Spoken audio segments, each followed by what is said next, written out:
Yeah, so we've got some favorites that you've had before. I know you've had the Atlantis, and you've had different versions of Vermentino. I think this will be the first time that we shared this one with you.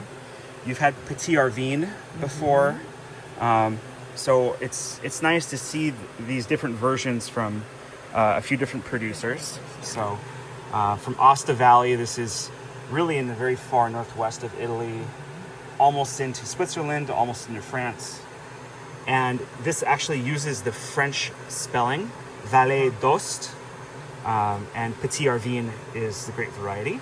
So super high elevation, really true alpine wilderness.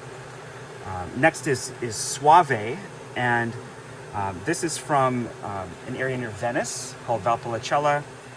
Soave is a really wonderful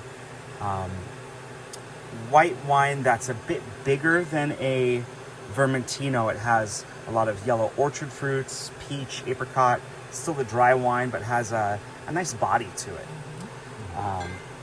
From Tuscany, this is Maremma, and Maremma is on the coast of Tuscany. So if you ever go to Florence or Siena and drive west, you hit the ocean, and that's Maremma. Mazzei makes this wine. They're a famous winery that has wine coming from Chianti and Brunello, but they also make Maremma, and this is Vermentino. You've had Assyrtiko from these guys before. Sure. Estate Argyros. This is their Atlantis with Aetheri and Idani. And this evokes the shape of the vine training, because on Santorini it's so windy, they train the vines in a basket spiral formation like that called colura. This is pronounced Yeya. So Yeya Estate Monograph, not Assyrtiko, Moscofilero. So Moscofilero, it's related somehow to Muscat, has a really bright aromatic quality. It's dry but has a lot of sweet floral aroma. So I think it's one of the really special versions, and this one has a bit of bottle age to it, so it will really harmonize the aromatics really well.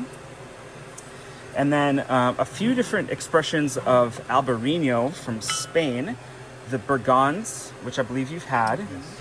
And then Pazo Barante's Gran Vino. So two examples to contrast.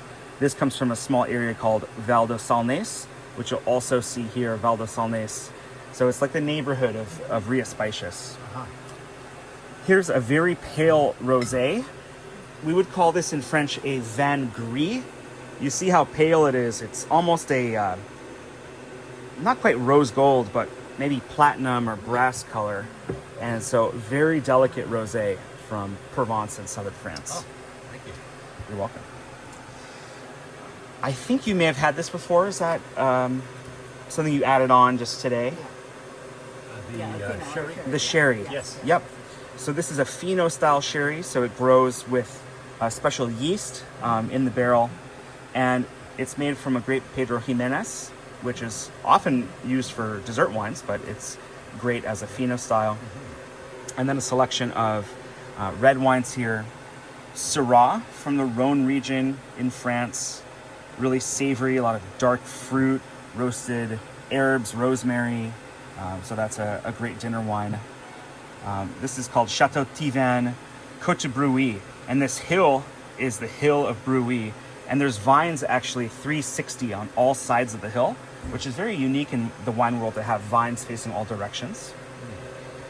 Here's a really delicate Merlot coming from Pomerol, Chateau de Sales. And this is in the Bordeaux region on the right bank. Then a couple of Italian examples. A grape Grignolino. And then this is Sangiovese. Grignolino is really bright strawberry fruit. Kind of a light to medium bodied red wine that I think could even enjoy a slight chill when you serve it. And then a bit more of a full bodied red here made from Sangiovese. It's an area called Vino Nobile di Montepulciano. There's also a grape called Montepulciano that's not related to this, but it is the same spelling. This is the town of Montepulciano. Poliziano is the winery. La Cagiole is the name of their wine. 2019. And this is from Tuscany, made from Sangiovese.